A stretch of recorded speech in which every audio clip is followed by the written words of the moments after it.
नमस्कार दोस्तों, जनसंघर्ष में आप सभी का एक बार फिर से स्वागत है। क्या आपके चुने हुए व्यक्ति सरकार चलाते हैं? क्या आपके द्वारा दिए गए मत से जीतने वाले विधायक, मंत्री, मुख्यमंत्री, प्रधानमंत्री ये लोग सरकार चलाते हैं? आप यहाँ पर गलत हो दोस्तों, क्योंकि ये लोग तो एक डमी हैं, यानी कि एक मोहरा है। असली सरकार चलाती है व्यापारी देश का, जो इनको फंड्स देती है और उसके अनुसार से ये लोग अपना ऑर्डर बदलते हैं, सिस्टम को चलाते हैं। ये फैक्ट है दोस्तों, ये सच्चाई है। अभी हसदेव अरण्य की बात कर ले, अडानी की वहाँ पर कॉन्ट्रैक्ट है कोल खदान के लिए, और वहाँ पर हमारे आदिवासी भाई बहन डटे हुए हैं अपनी माँ को, अपनी धरती माँ को, अपने पेड़ पौधों को बचाने के लिए।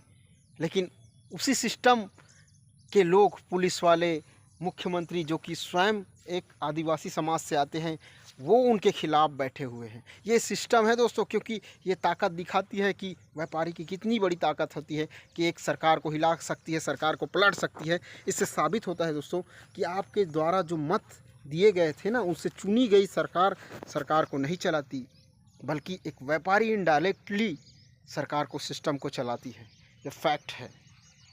आज एक एक पेड़ हसदेव अरण्य का चिंघाड़ चिंघाड़ कर रो रहा है दोस्तों, पुकार रहा है कि मुझे बचा लीजिए, मैं आपके आने वाले भविष्य हूँ, मैं आपके बच्चों के भविष्य हूँ, जो आपको शुद्ध ऑक्सीजन देता हूँ। क्या वो हसदेव अरण्य से निकलने वाली ऑक्सीजन, जो हवाएं हैं, क्या खूबसूरती है? क्या केवल उन आदिवासी भाई बहनों के लिए है जो वहाँ पर रहते हैं? क्या उस ऑक्सीजन को वहाँ पर उन्हीं लोगों को लताड़ रहे, मार रहे, पीट रहे पुलिसकर्मी ये नहीं लेते?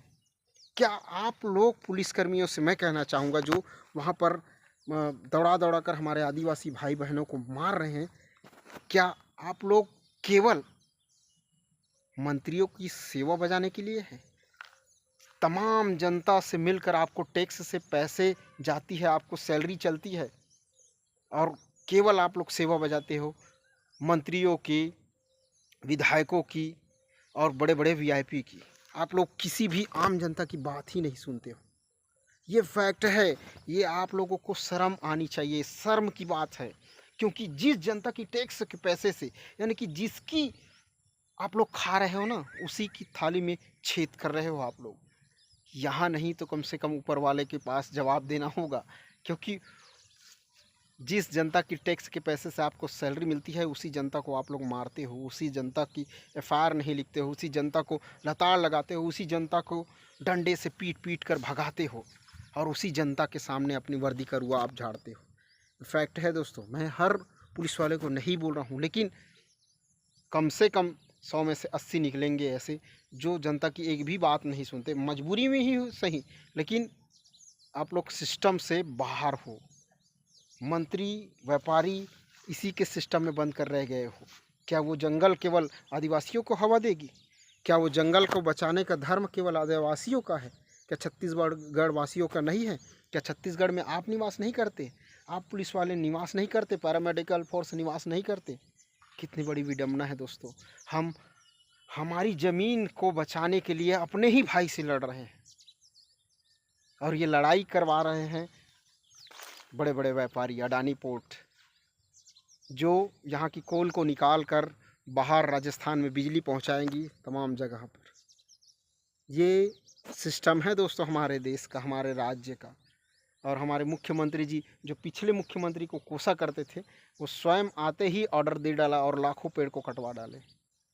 चलिए, हाय तो लगेगी आप लोगों को, बद्दुआ तो लगेगी, लेकिन हमारे पुलिस वाले, जो पैरामेडिकल फोर्स वाले भाई हैं, उनसे मैं कहना चाहूँगा, आप तो कम से कम समझिए, हर चीज़ पैसों के लिए नहीं होती। अपनी अंतरात्मा को तो कम से कम जगाइए कि आदिवासी भाई लोग वहाँ पर अपना फ़र्ज़ तो निभा रहे हैं, लेकिन आप लोग क्या अपना फ़र्ज़ निभा रहे हैं?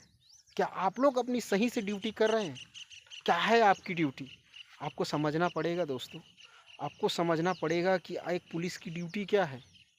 क्या राजनेताओं की चापलूसी करना, राजनेताओं का आर्डर मानना, या राजनेताओं के पीछे, गाड़ी के पीछे, आगे पीछे उनकी रखवाली करना, या जनता की, जिनकी पैसे से आपको तनख्वाह जा रही है, उनकी रखवाली करना? यह आपको समझना है। ये सोचने वाली बात है, शर्म वाली बात है दोस्तों। मैं वैसे ही अधिकारियों को कहना चाहूँगा कि जितने भी तमाम तनखे आपके जाते हैं, जिससे आपके बच्चे बड़े बड़े स्कूलों में पढ़ते लिखते हैं, वो जनता के टैक्स के पैसे से होती है, ना कि इन राजनेताओं के घर के पैसे से होती है। तो ईमानदारी आपको राजनेताओं के प्रति नहीं, इन जनता के प्रति दिखानी चाहिए। बस ज़्यादा कुछ नहीं कहना है दोस्तों, कम से कम थोड़ी सी ड्यूटी आप अपने जनता के प्रति रखिए, ये आपके ऊपर है। इसीलिए हमारे देश में पुलिस वालों की कोई इज्जत नहीं करती।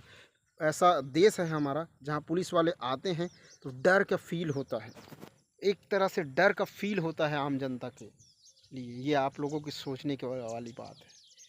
चलिए, हर हंसदेवरने को बचाइए, कुछ न कुछ तो कीजिए, आप ही लोग बचा सकते हैं। केवल आदिवासी भाइयों का धर्म नहीं है वो, आप लोगों का धर्म है, छत्तीसगढ़ वासियों का धर्म है। नहीं चाहिए हमें बिजली, हमें चाहिए केवल हमारे अरण्य हंसदेव, लाखों पेड़ पौधे। वैसे भी इंसान का दुख दर्द सुनने की तकलीफ़ की जो ताकत है वो खो गई है, वो पेड़ पौधे का क्या तकलीफ़ सुनेंगे। चलिए मिलते हैं नेक्स्ट वीडियो में दोस्तों। जय हिंद।